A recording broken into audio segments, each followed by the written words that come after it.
Good afternoon. My name is Dr. Shawn Jegede, and I am a member of the Brandywine School District Board.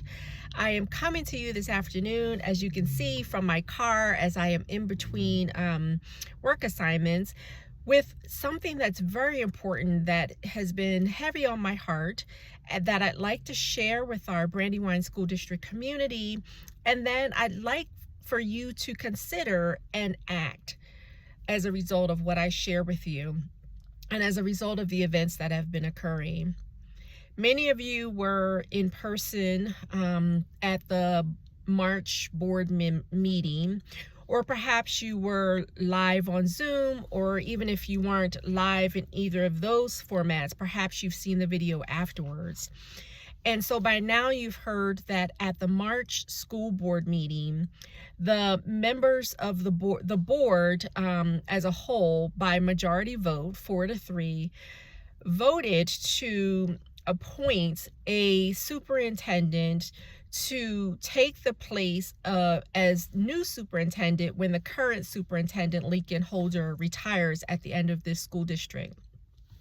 I won't go into all the details about how, what happened at that board meeting, because I really encourage you to watch the video, to hear the discussion that took place, to see everything that happens, and because I think it's really important for our community to know what's going on. But I do want to highlight a few things for you and talk about how I hope that we as a school board as a school district can move forward. A few things that I want to point out is that from the discussion at the board meeting and from previous discussions, you'll see that several members of the school board wanted a more collaborative process in terms of appointing a superintendent. We consider the position of superintendent of our school district to be the senior most. In fact, it's not just we consider, it's actually the senior most position. And it's a position that has a large influence on the progress of the district. Some of us wanted a process that would include the voices of teachers, that would include members of the community and other stakeholders, to be able to give voice as to what they wanted to see in an incoming superintendent. Well, that process didn't happen, and it was actually not ever given the opportunity for true discussion, as you'll see from the video, with at least three board members being blindsided with the announcement of the current superintendent announcing that he's retiring at that meeting. At least three of us did not know that that was going to happen at that meeting, and we think that that was intentional. But nonetheless, that's what happened. The superintendent was appointed without an external search, without posting the position. And some of the feedback that was given by members who voted for that motion was that, it's not unusual to hire from within. So I want to talk about that. That's the first thing that happened. A superintendent candidate was appointed. Well, it's not a candidate because there was actually never a process. A person was appointed to become superintendent. And the second thing is I want to talk about the process of internal hire, because I certainly agree that there are times when it makes sense for an organization, even a school district, to hire an internal candidate to fulfill a position. However, typically when that happens, there's a process that takes place. So this video is not about pointing fingers at any particular person. It's about having a dialogue with our community about what types of processes should be in place within Brandywine School District. Typically, when you have an internal hire, there is a formal review of the candidate's qualifications. Even though they're internal candidates, there's a review of what their previous experience has been in other organizations, or even what their previous experiences have been in the current organization And at the very least, there's a conversation, a formal conversation about specific contributions that that person has made. Why are they qualified to be appointed to or selected as an internal candidate? That's one thing. That never happened. There was never a formal discussion about a person's qualification, about any person's qualifications. There was no resumes. There was no descriptions provided to board members. There was simply the recommendation that was made by a person. The other thing that typically happens is that there's usually more than one candidate that's considered. When an organization has an internal hire, there's usually some sort of assessment among that happens to discuss all of the candidates that might qualify for that position. In this particular case, there was no consideration for any other candidate. And not only was there no discussion or consideration about other candidates who might be appointed for this position, but the day of the board meeting, you'll see that there was a number assigned to the candidates so that they would remain anonymous. There was no number generated for any other internal candidate.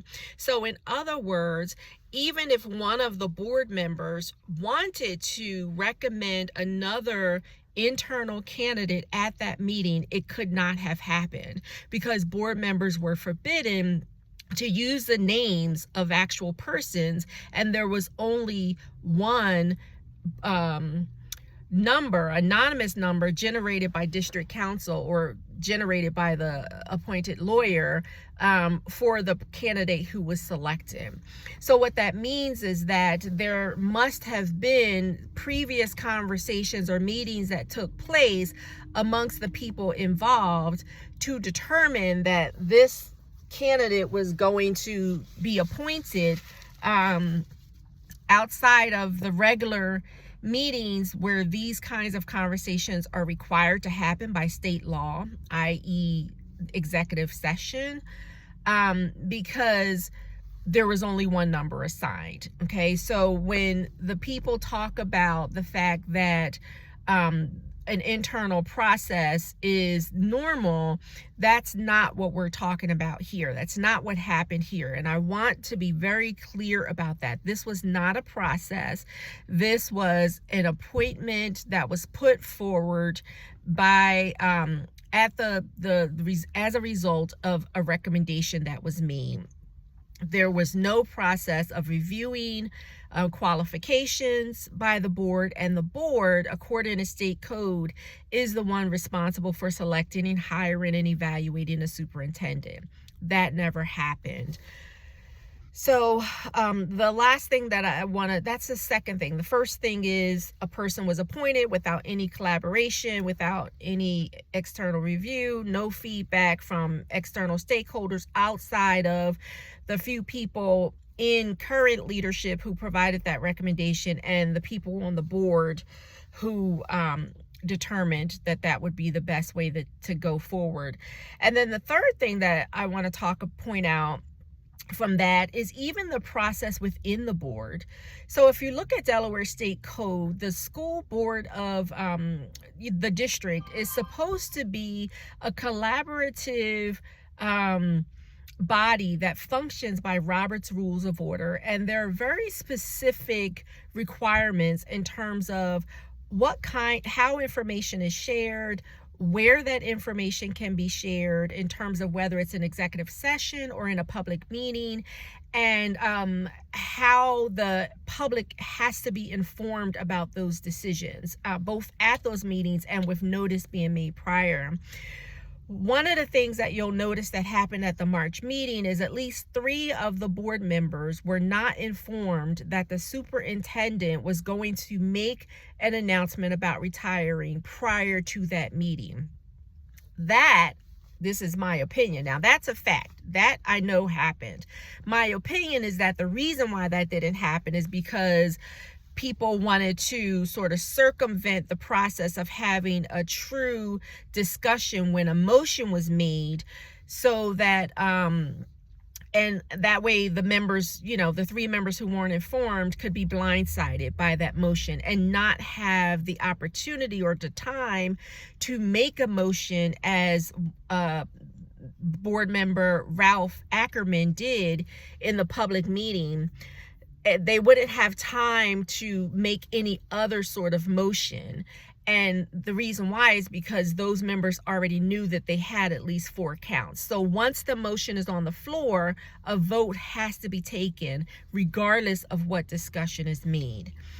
And I can go into more detail about that. It was a public meeting. You can see the video. You can see the surprise. You can hear the responses from the 3 members who were not informed. So I'm not sharing anything that's not known to the public. Since that meeting, I have heard from a number of people. This is also the reason why I'm sharing this video, is because I joined the board. I submitted my information to become a member of the board because I wanted to be part of creating, contributing to our students having a quality education that includes and supports the teachers and staff that make that quality education possible. Since that meeting, I've heard from numerous stakeholders, staff, teachers, students, parents, advocacy groups who saw the video or who were live on Zoom and could not believe the way things happened. So they expressed their frustration about how things happened. But not only that, they shared their personal stories. And many of them, in fact, all of them, are heartbreaking and concerning. Stories about people who feel like they were not treated fairly. If they worked for the district, they shared specific incidents about not being treated fairly, or how they believe favoritism was orchestrated and operated within the district. I heard from other districts, people in other districts who provided feedback about how Brandywine School District is known for favoritism and for not providing succession plans for everyone who is in position, but that you can look at Brandywine School District and see a pattern of people in positions who are moved through very quickly because they are related to or married to or connected to or recommended by someone else in the district. Those stories were very concerning to me, and the same was true about students who were mistreated, things that were covered up, and so forth. And so, even I also got feedback from a couple people who told me that I should beware.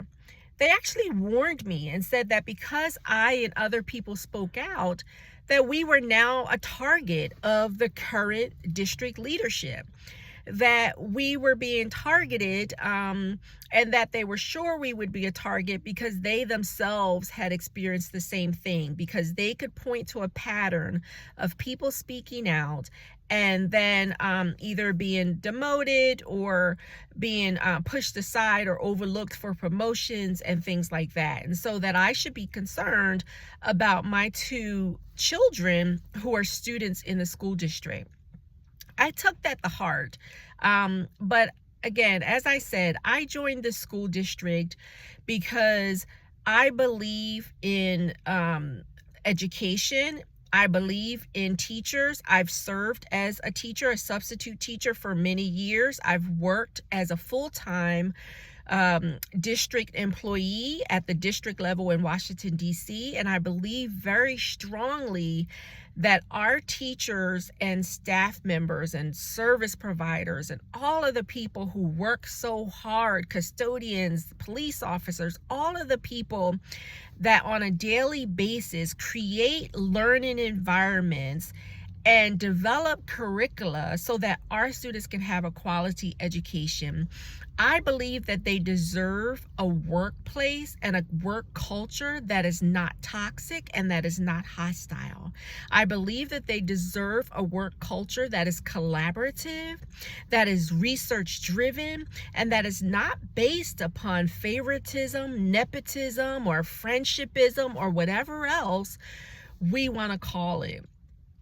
The other thing that was important that really hurt my heart was how afraid these people were. People over and over again kept saying, please don't share my name. And I certainly will not. I won't even share details that could point back to them. But people kept saying, I don't want to go on record, because they could point to numerous instances where they felt like when people came forward, people in leadership in Brandywine School District had the power and opportunity to make things difficult for them. So this is why I'm coming to you. I'm coming to you because on February 13th, our community, our school leaders, our students, our parents, our stakeholders overwhelmingly came out and supported our teachers. You voted yes for the referendum to fund education. And I believe that you did that not because you think Brandywine School District is working perfectly, so we should just keep the people that we have in place and shuffle them around, but because you believe that despite the shortcomings within our district, that our teachers and staff members are doing the best that they can with the hands that they've been dealt to make a difference for our students. And so we wanted to fund their efforts to work with what they have. That's why I believe you came forward. You stood up and you spoke up and you voted for teachers. And so I'm asking you to do that again. There are many teachers who felt like their voice was taken away in that March meeting when they were the most important position in the district was simply handed over to a candidate without any formal review of their qualifications, and without any consideration of other candidates, and without seeking the formal input of key stakeholders. And our teachers were not only insulted on that day, but they continue to be insulted because they feel like they don't have the power to speak up about the slight that was given to them that day, or the slight that they get overall. Because they feel like when they speak up, there's a formalized process. Well, it's not formalized process, but there's a demonstrated history of backlash that happens in this district. So I'm asking you, the parents, the community members who don't necessarily, there may be some people who do feel confident enough to speak up, and it's okay if you don't. I understand. But there are people and parents who can speak up, who don't currently have a position in the school district, but your students are being educated in this district. Your tax dollars are going towards the management of this district. And you don't want for people to be promoted or moved around just because of one person's perspective. You want there to be formal processes in place, best practices, hiring practices, the same practices that our teachers have to go through, the same practices that many parents and guardians and other people have to go through in our own jobs. We want those same processes in place to protect the positions of Brandywine School District. So I'm asking you to do three things. There's three opportunities for you to come forward and change things. If we don't come forward and change things, the same thing is going to happen over and over again. Even with retirement, if people are willing to accept positions that come about this way, it's probably likely that they're going to continue to operate that way. So 3 things I'd like you to do. One is to come out and make public comment. Every single board meeting is required to have space for community members to come and give public comment about things that are on the agenda, but you can also give a comment about anything that you want. There is space for it.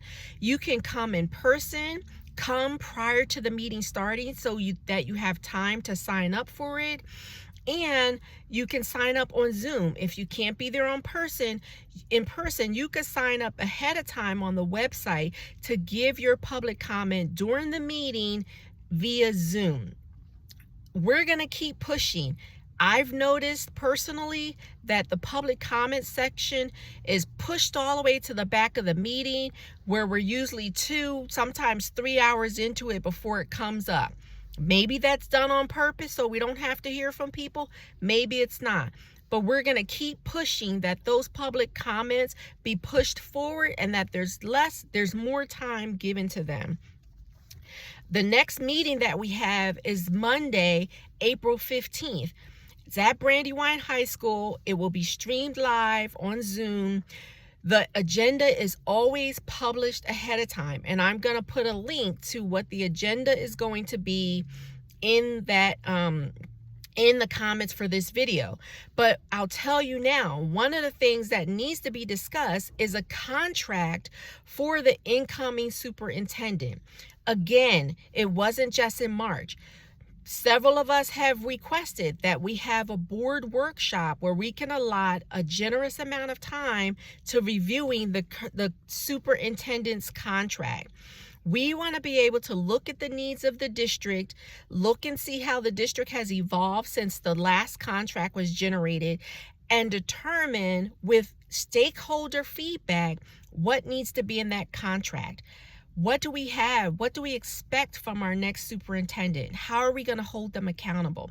We want those in that contract. But there are other members on the board who just want to push the contract through. So instead of appointing for a separate workshop to be done to review that contract, they're asking that we have about 20 minutes within the executive session right before the board meeting to look at that contract. And I'm sure, I can't be positive, but perhaps so the same trick can happen that in the public meeting, they put forth a motion, if they believe they've got 4 votes, to just push that contract through. We don't want that to happen. So we want your feedback. Send emails to the board even prior to the meeting saying that you want a thorough review of the superintendent's contract. There's not even a job description for the superintendent. What organization does not have a job description that's been updated, that's been reviewed by the hiring group, in this case the board, when they fill the senior most position? There's not been a job description for the superintendent that has been updated or reviewed, nor is there a formal performance evaluation process for the superintendent. A formal performance evaluation has not been conducted in several years for the superintendent. That needs to be a formalized process that states when it's going to be done, who gets to have feedback. I personally would like to see the teachers and staff members and students have the opportunity to give a scorecard that would be considered in the superintendent's performance evaluation. None of that exists, but still, people are on the board are trying to push this through, saying, well, we just need to get a contract signed for this person who's been appointed without feedback. We just need to get a contract signed. So we need you guys to come, send emails prior to that meeting, and come to the board meeting on April 15th to voice your opinion if you don't think that makes sense for Brandywine School District. The other thing you can do is you can file requests. State of Delaware and other jurisdictions have what's called the Freedom of Information Act. We call it FOIA. You can make a request for FOIA, Freedom of Information. All of the information, state code determines what decisions can be made in executive session, what can be made in public meetings, what conversation. And so if community members believe that things happened outside of state code and what was required, you can file a formal request, formal information, Freedom of Information Act. If you want to see the contract, you want to know what's in it, all of that is public information, and you have a right to file for it so that you can come and provide feedback. If board members see you in person at the meeting giving public comment, it's much harder for those backdoor shenanigans that you saw in March to happen over and over again, because they have to look you in the face. Okay, so this is what I'm asking: public comment, request for the information. And then the third thing is board elections. Every time, if we just keep putting the same people in board positions, the same thing's going to happen. We need people who believe in collaborative, formalized processes, not just handing out favors, or not just, even if it's not based on favors, not just going by one person's word of mouth that somebody's qualified or that something should be a certain way. We need formalized things in process. So if you have that experience, or even if you don't have the experience, but you believe it should happen and you're willing to work towards bringing that knowledge to the, not just knowledge, because I believe the people currently in place have the knowledge, but bringing that conviction that it's the right thing to do for our students and for our schools. We want you to either run for the board seat yourself, and we can help you.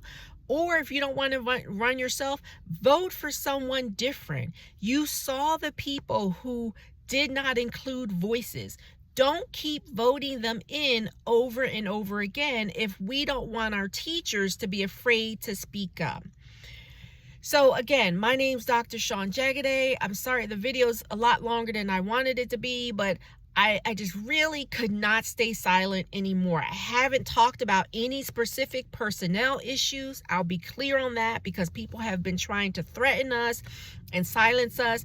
I'm specifically talking about processes and what should happen when you're filling a position, processes and what should happen when you work on a board of elected officials that are supposed to collaborate objectively, processes that are supposed to happen when you're hiring and promoting from within, and you're creating a fair, a just, and a non-toxic work environment for everyone who makes Brandywine School District a great place to be.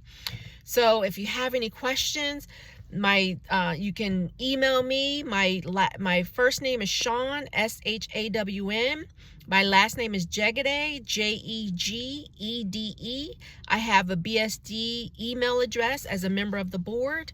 And if that's hard to remember, you can go to the school board webpage and see my contact information there. I really, really look forward to seeing you guys at this meeting to give public comment, or to see you on Zoom, give public comment, to hold the people that are elected to represent you accountable. Thank you, and enjoy the rest of your day.